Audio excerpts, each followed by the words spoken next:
Hi there, the time is 18:30 Greenwich Meridian time. This is News Tonight on GHOne TV. My name is Emmanuel. Agyabeng. Our top stories for this broadcast. Historic win for Ghana as UN General Assembly approves landmark resolution spearheaded by the country that formally declares slavery and the transatlantic slave trade in its entirety as one of the greatest injustices against humanity and calls for reparations. Wow.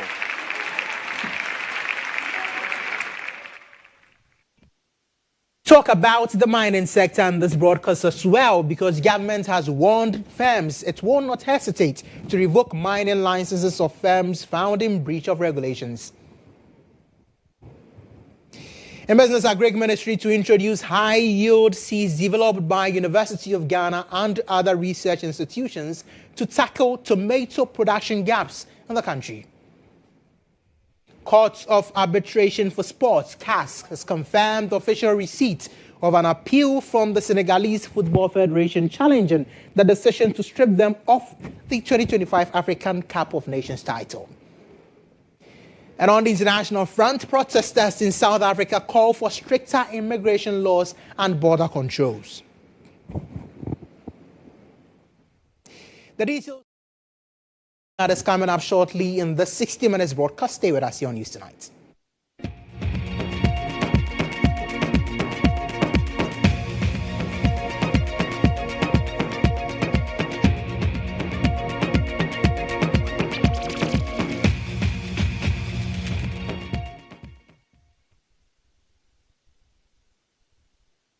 Tonight on this broadcast, we begin with insights.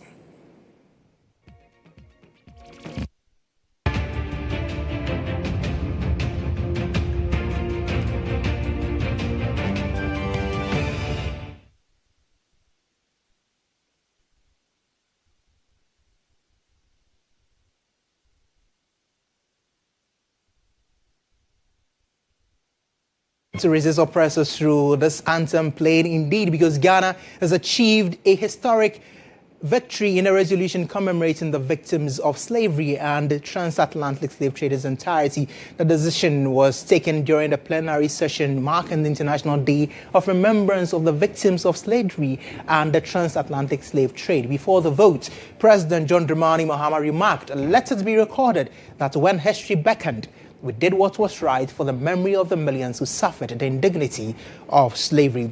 Let our vote on this resolution restore their dignity and humanity. The resolution was passed, indeed, with 123 votes in favor, 3 against, and 52 members absenting and abstaining from votes. And this demonstrates strong backing to honor those who suffered during the transatlantic slave trade. President Mahama is expected to address the nation further on this historic achievement, emphasizing Ghana's commitment to justice, historical accountability, and the restoration of dignity for the millions affected by slavery.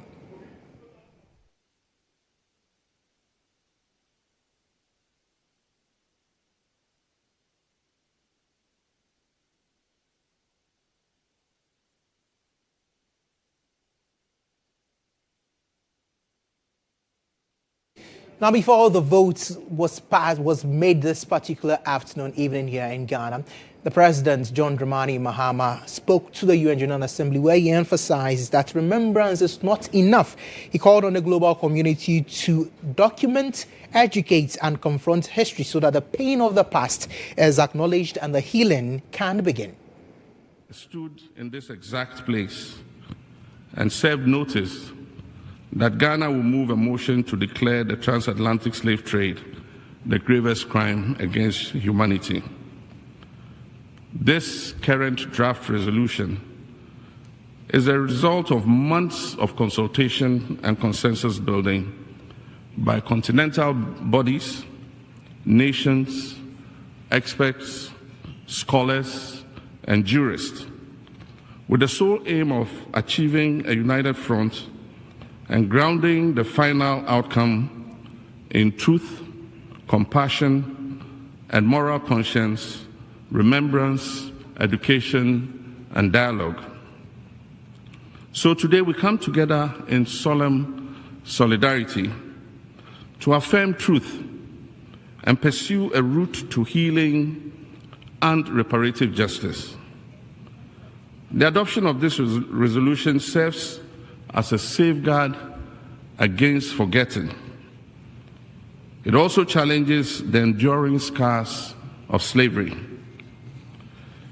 Madam President, let me conclude with two significant quotes by two great leaders of history, one of them white and one of them black. The former President of the United States of America, Theodore Roosevelt, said, and I quote, "With a great moral issue involved, neutrality does not serve righteousness.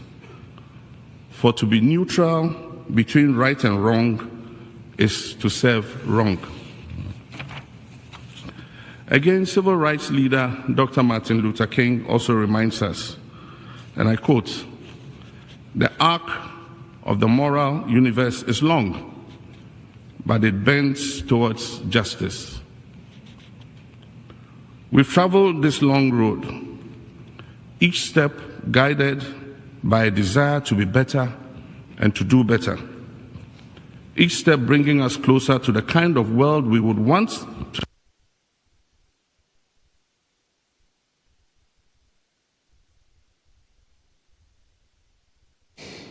That was President John Dramani Mahama just before the vote. Now, entabling that particular motion before the UN, that resolution, Ghana's Foreign Affairs Minister Samuel Okudzeto-Ablakwa said the resolution on transatlantic slave trade is expected to help eliminate racism and strengthen global relations. September 2025, during the general debate of the 80th session of the United Nations General Assembly, the President of Ghana, His Excellency John Dramani Mahama, announced that Ghana will introduce a draft resolution entitled Declaration of the Trafficking of Enslaved Africans and Racialized Chattel Enslavement of Africans as the gravest crime against humanity.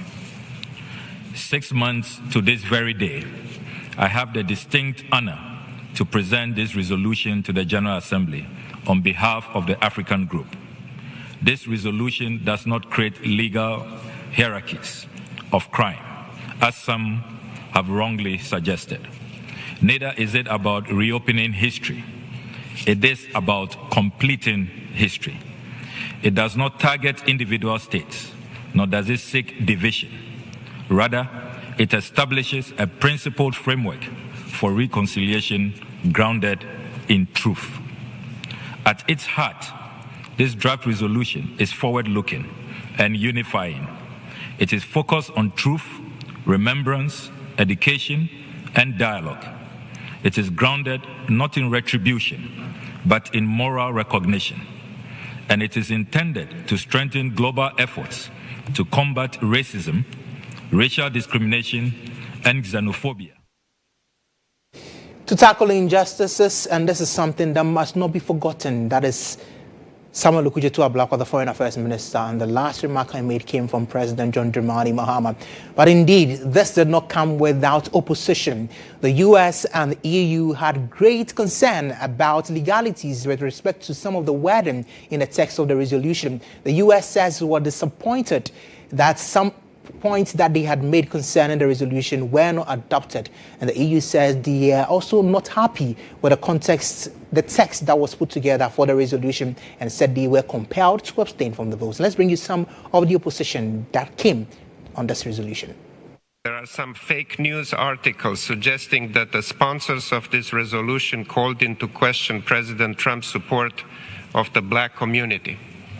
We reject any such suggestions.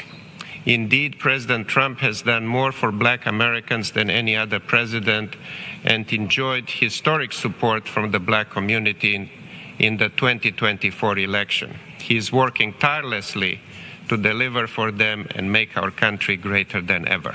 Finally, we must express our deep disappointment regarding the process that led to this text. Throughout drafting, the United States and other delegations offered constructive contributions aimed at aligning the text with the established international legal frameworks. These contributions were ignored.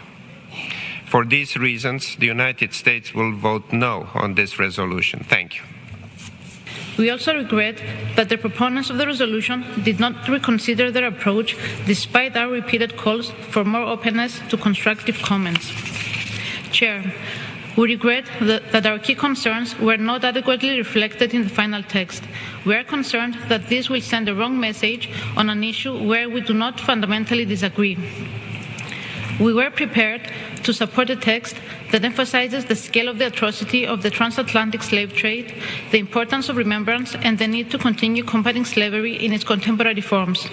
Instead, the text before any framework for reparatory justice must be grounded in existing multilateral instruments.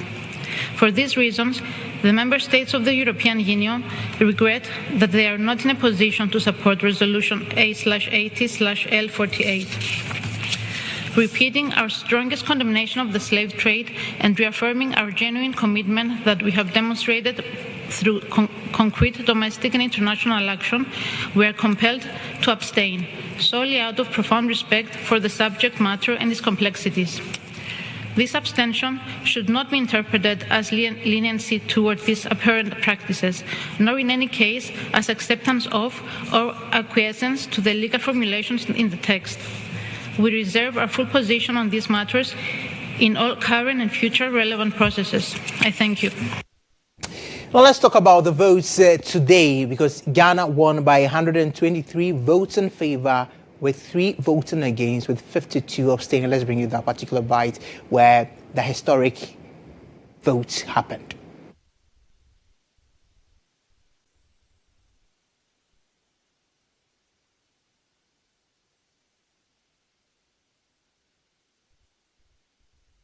A historic feat indeed. Foreign Affairs Minister Samuel Okudzeto-Ablakwa says the victory of Ghana is an emphatic endorsement for justice and a confirmation that slave trade is the gravest crime against humanity.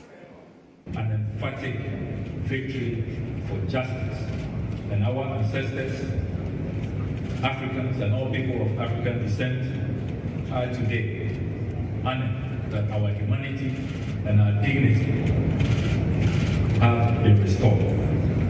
Let me, on behalf of the African Group, express our profound appreciation to all member states who supported this resolution. We wish to thank those who engaged in its consideration in a spirit of dialogue, reflection, and good faith. We acknowledge that views differed during this process, and we note the positions taken by delegations that were not in a position to support the resolution at this time. The adoption of this text is not an arrival at a destination, but rather a major step in our ongoing journey and collective conversation for reparatory justice. We remain committed to continued engagement with all member states in a shared spirit of cooperation. Yesterday, His Excellency, the President of the Republic of Ghana, who initiated this landmark resolution, talked about the importance of language, how it shapes our understanding of the past and our vision for the future. Today, through this resolution, the world has spoken with clarity and truth.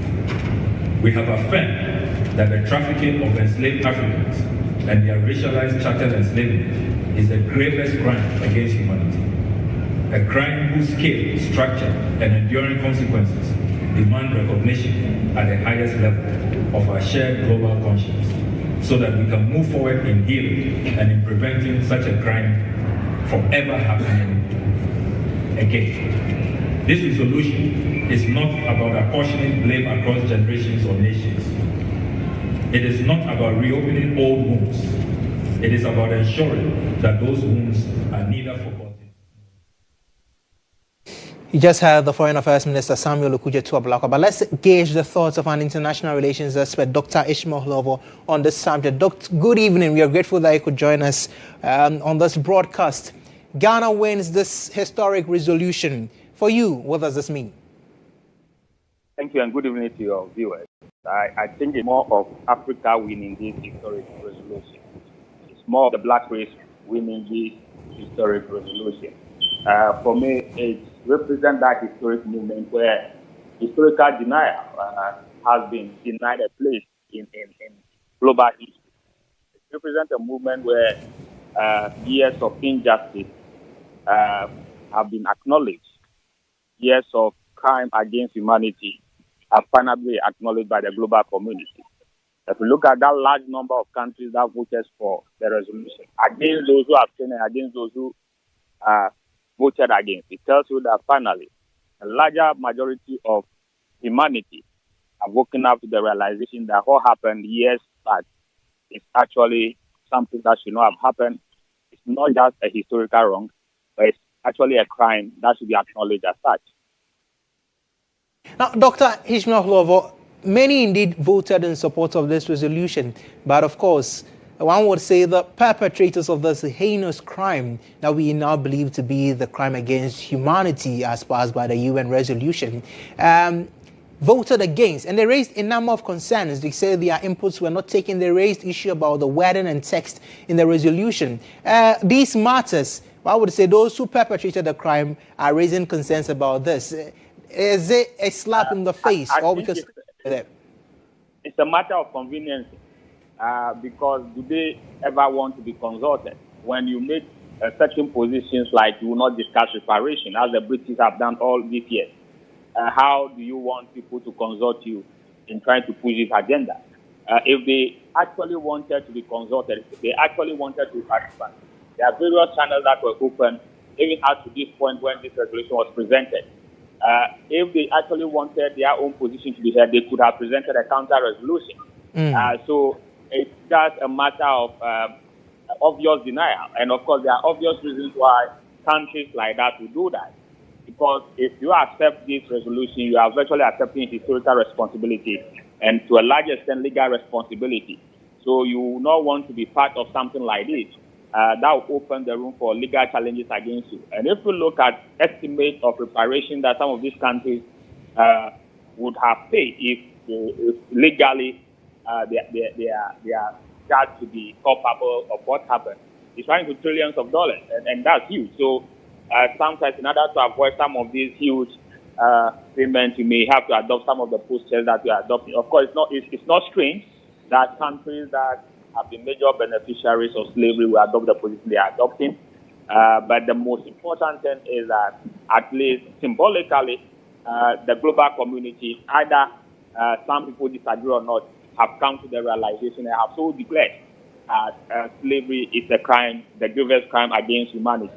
Of course, it's opened room for a lot of reforms, opened room for a lot of civil society activism, to even push pressure on those who believe that the current resolution should not have been taken to shift their position along the line. So it's a first step in so many things that could be done to rewrite the wrongs of history.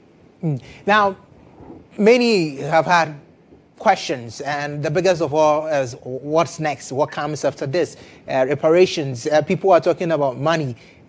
Help us understand the context. Some education here. What next? So yes, there's the issue of money, which then introduces who should those money go to. But that is just one aspect of it. Reparation goes beyond money. You see, the effects of slavery are still living with us. There are still areas where slavery have a major impact, particularly negative on black people and Africans for that matter. One of the things that this resolution may do is to, by acknowledging slavery as a crime against humanity, what we have done is to at least on discourse level, change the understanding of people that treat this thing as just one of the wrongs of history. That does not matter. You have also guarded against people who want to deny history. There are people who want to wash away the grievous of slavery. They want to presume that it didn't happen, and so you have through this resolution insist or prevent such people from erasing the negative aspect of slavery, from celebrating slave masters as heroes. Now, so money is there, but then I think that one of the ways that we could benefit is insisting that educational systems, particularly in the global north, are reformed. That reformation is necessary because If you treat slavery as just a historical wrong, you are accepting that human beings are commodities that were traded and there's nothing wrong with it. But if you treat slavery as a crime against humanity, you are restoring the black race. You are restoring the pride of black people. You are virtually saying that slaves were not commodities in the first place. They shouldn't have been traded in the first place. And they were victims of a system and a pattern that treated them unfairly, and therefore they deserve some level of justice. That is restoration of human dignity in the first place. So psychologically, it has a huge impact. Now, it has an impact on how other races relate to the black race. That's very important. So education in the global north must change, where slavery is taught as it should be taught, that it is actually a system that was not supposed to be, and it was allowed to try because at a point in history, some humans get rid of humanity in them and perpetrated something that should not be. The second aspect that you should look at it is some form of, apart from that, you can look at some form of training, scholarship packages for direct victims of slavery. That is the descendants of the slave. We know where they are. We know where they can be traced to. That scholarship package is necessary because during the period of slavery, the black race, those particular victims lost access to education. They lost access to a lot of human capacity development. So that should help them compete. And that system is still affecting them. So we should be able to push for some scholarship package, training programs that empower the direct victims of. And then we are also looking at health reforms that guarantee access to healthcare for such victims. Because you see, if you read slavery and you understand the dynamics of it, there are certain disease conditions that are prevalent in the Caribbean nations because of the history of slavery. The period over years, centuries where they were subjected to malnutrition and so forth and so on have lingered on in the current population. So health compensation is also necessary. And for those of us who were indirectly affected by slavery, because slavery creates that economic system that virtually somehow contributed to the underdevelopment of Africa. Now, How did that happen? It happened because there were some level of insecurity for weaker kingdoms who could not protect themselves. People converted from legitimate economic activity to slavery. Right. Dr. Ishmael Hlobo, we are grateful for your in-depth insight into this particular matter. Dr. Ishmael Hlobo is an international relations expert there, and he shared a number of pointers concerning this. He says that it's not just about money. There's so much that we could gain if we fully understand the reparations that we are going to get by way of this resolution and what it does for the history books when it comes to transatlantic slave trade. But indeed, Dr. Ishmael Hlobo is an international relations expert reacting here. But after the votes, a number of countries also had a few things to say. Let's take a listen. CARICOM stresses that implementation of the resolution must be done in a collaborative manner and in full partnership with the entire membership. CARICOM commits to contributing to taking forward the implementation of this resolution in line with the region's priorities, including the 10-point plan for reparatory justice.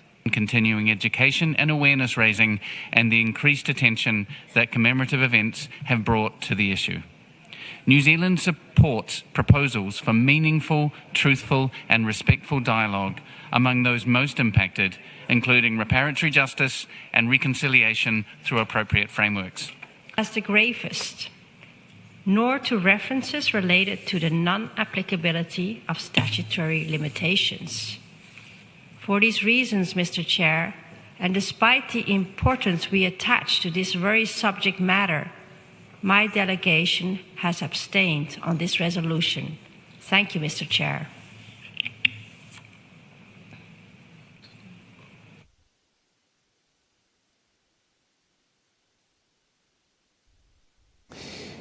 Let's now have a conversation. My colleague, Natalie Forts, is at the UN headquarters. She engaged Oliver Barker-Vormawor, who is a senior partner at Merton and Everett, and he was a consultant by way of his expertise in international law when it came to this drafting of the resolution. A number of concerns raised by the member countries of the UN, including the US, the EU member states, and even those who decided to abstain.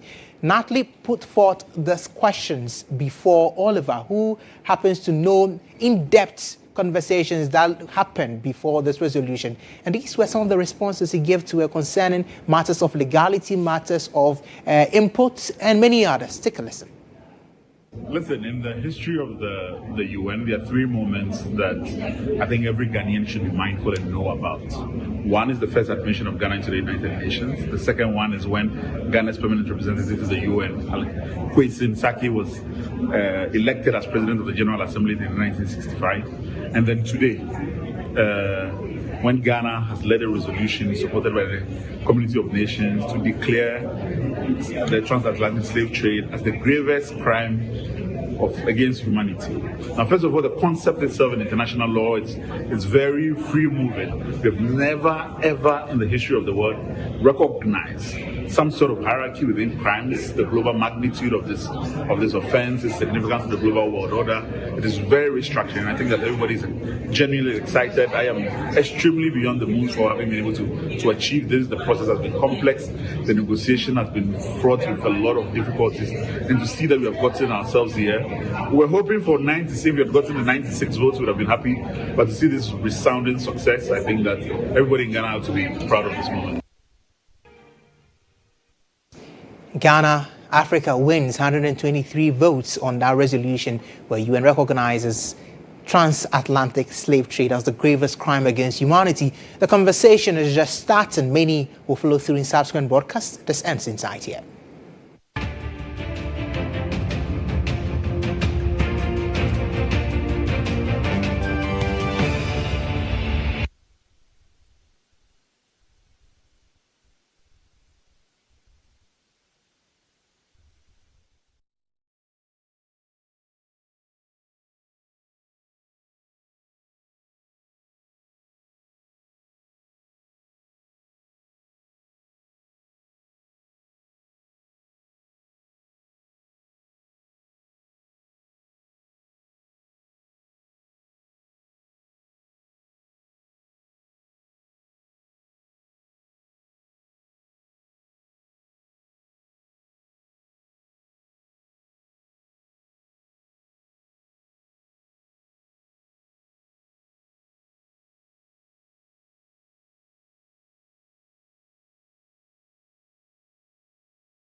Welcome back from the break. This is still News Tonight on GHOne TV. My name is Emmanuel Agyabeng.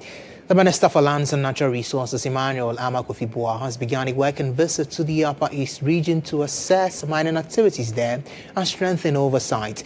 The visit is part of government's efforts to ensure responsible and regulated mining across the country. Peter Kwadato has more on this report. The Lands Minister, accompanied by his deputy Yusuf Suleimana and heads of key agencies, toured major mining sites in the Upper East region, including Cardinal Namdini Mining Limited and El International Group. The visit began with a closed-door meeting with the Upper East Regional Minister, Donatus Akamugriatanga, focusing on mining regulation and its impact on local communities. The delegation later paid a courtesy call on Tongoran, Kukbilsong Nanlebektang at the Tongo Palace, where issues of community safety and development took center stage. The objectives for the visit is very clear. One, to make sure that the new mining companies that are emerging are following the laws and regulations of our republic, especially how is their relationship with the communities in which we operate?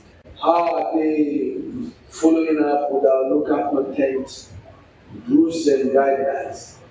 Are their presence adding value to the communities in which we are operating? We came especially on the issues of safety, health issues that are so important in this sector.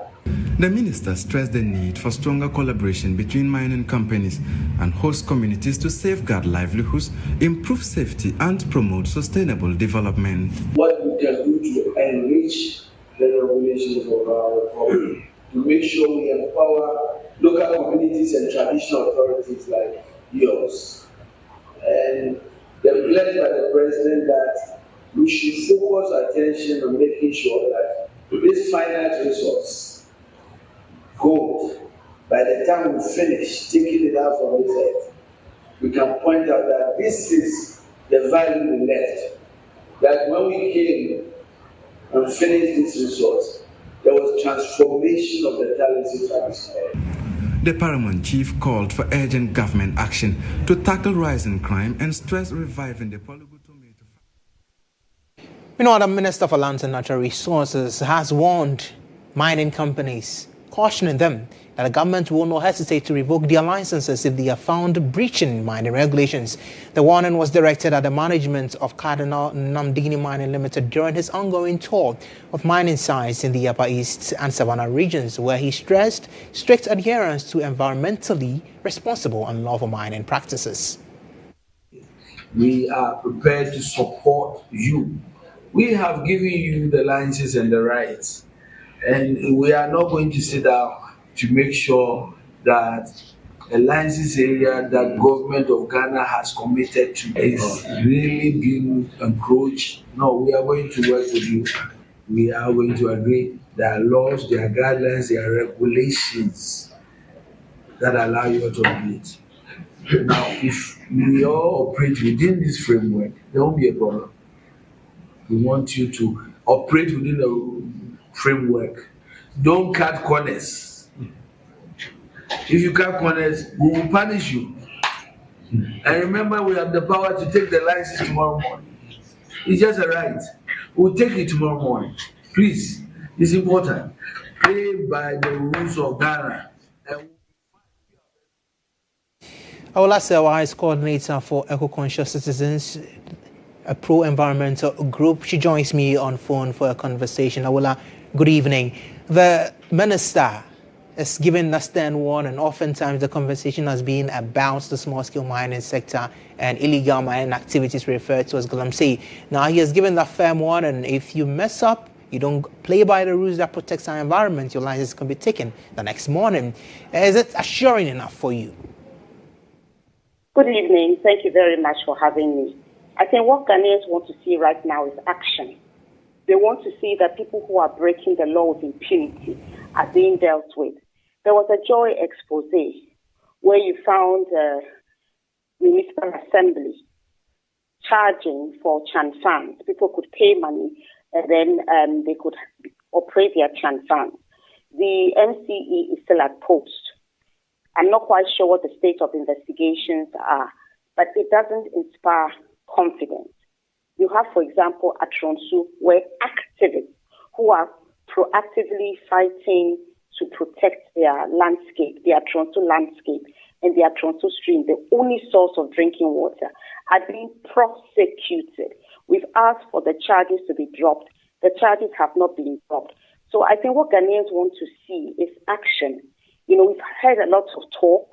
We are happy that, yes, there was talk about repealing LI 2462 is being repealed. But outside of that, what action are we seeing? What action are we seeing? Apart from Chairman Wontumi, who is being prosecuted for illegal mining offenses, I'm not quite sure I know of any other high flyer who is being prosecuted. So what Ghanaians want to see is action. Concerning this expose, the action that you say, we have come across statements indicating that it's been investigated, a lot of comments being thrown out there. But what would be the firmest action you would want to see from government, especially as political actors say government has rather reneged on its promise to nip the menace in the bud?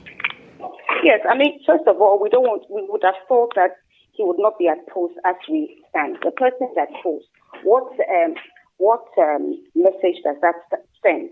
When the person is at post, and yet when it comes to community activists who are fighting illegal mining, they rather are being prosecuted. Each day they go to court, cases are adjourned, and it comes at a great cost to them financially. So it looks as if the court system is being used to intimidate activists. That is very concerning, isn't it? Awala Sewa, we'll leave the conversation here. We are grateful that you could speak with us on this broadcast. She is coordinator for eco-conscious citizens. Spain's deputy head of mission to Ghana, Isabel Escalata, has reaffirmed her country's commitment to supporting initiatives that promote safety and sustainability across the sub-region, with particular focus on addressing the rising security threats linked to illegal mining. She underscored the need for stronger collaboration among stakeholders, calling for practical, long-term strategies that tackle not only the security risks, but also the root causes of illegal mining, such as unemployment and weak regulatory enforcement. Mrs. Escalata was speaking at the opening of a 3-day national workshop on strengthening the safety and security ecosystem around illegal mining in Ghana. The issue before us is not only an environmental or economic concern. It is a matter that directly affects community stability, public trust in institutions, the integrity of natural resources, and the very foundations of sustainable development. The testimonies we have heard from regional participants reveal a complex interplay of local grievances, economic pressures, criminal networks, and governance challenges. We have an opportunity to deepen this understanding, identify vulnerabilities, and continue building a coherent long-term response. Ghana has already demonstrated remarkable determination in confronting this challenge.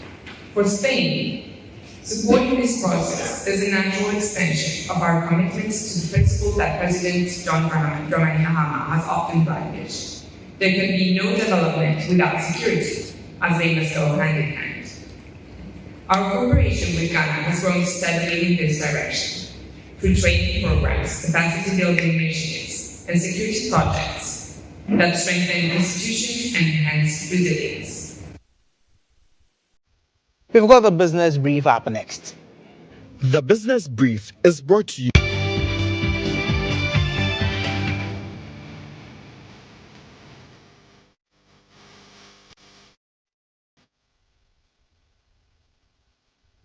In the brief tonight, the Minister of Food and Agriculture, Eric Opoku, says Ghana is facing a shortfall of 300,000 metric tons in tomato production, largely due to low yields of about 8 tons per hectare compared to 80 tons in Burkina Faso, driven by poor seed varieties. To address this, he says high-yield seeds developed by the University of Ghana and other research institutions are being introduced with the aim of increasing yields to over 20 tons per hectare and reducing the deficit. While our counterparts in Burkina Faso are doing 18 tons per hectare, we are doing 8 tons. So what is the problem? The problem is the seed, the variety that is used in the production of tomatoes. And so we have decided, and this morning we had a meeting with WACI of Legon and some of the research institutions, and they have given us the assurance that they can give us a variety that can give us more than 20 tons per hectare. Yeah. More than 20 tons per hectare. So we are asking, we are committing them, we have made some resources available to ensure that we develop that variety to bring a lasting solution to the problem. In the brief, we talk about climate change because the Minister for Communications, Digital Technology and Innovations, Samuel Nati George, has said that climate change has now become an existential threat to human development and progress, and therefore proactive measures to determine future events must be given the needed attention for a collective policy decision. He made these comments at the launch of Ghana's Climate Atlas by the Ghana Meteorological Agency here in Accra. There's more on the following report. Of the Ghana Climate Atlas. Please a round of applause for yourselves. Indeed, we have been very patient and we appreciate your patience so much. My name is Kojo Mensah, and as earlier stated, I would be steering the affairs of this beautiful and wonderful gathering this morning. And so yet, it's very important that we gather here this morning to have this conversation. And I'm sure some of you are wondering, why don't we have plastic water bottles by your side? We're talking about the climate. We do not want to contribute to destruction of our climate. Yes. And so in order to, walk the talk and put our money where our mouth is, we have decided that we are not going to do. We'll bring you the actual soundbite in our subsequent broadcast, and that as it for the Business Brief. Business Brief was brought to you by CompuGhana, passion for technology.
Let's now bring you the latest in our world of sports.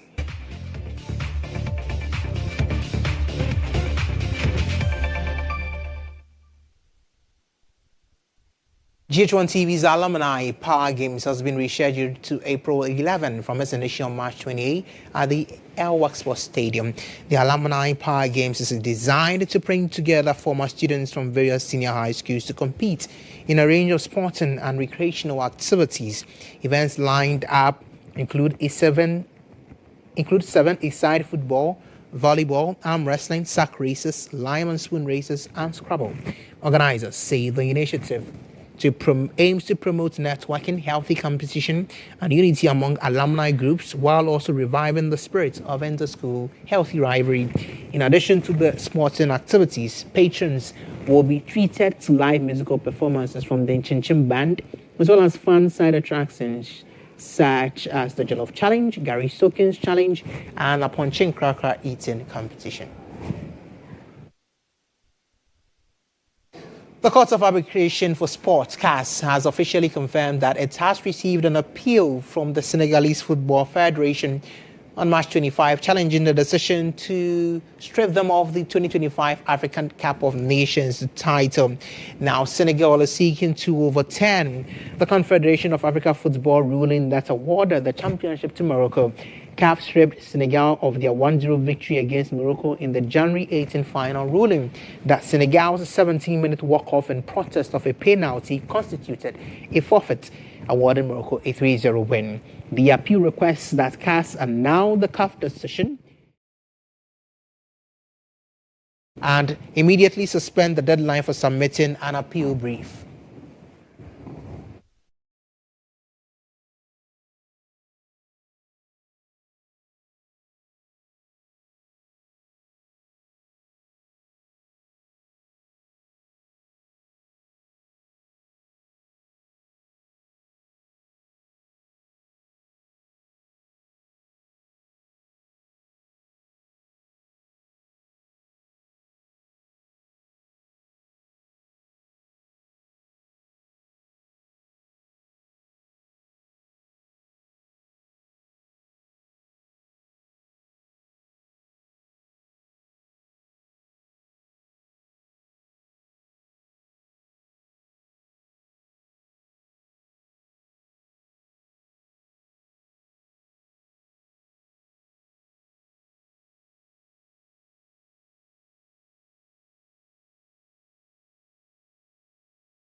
Agyabeng for more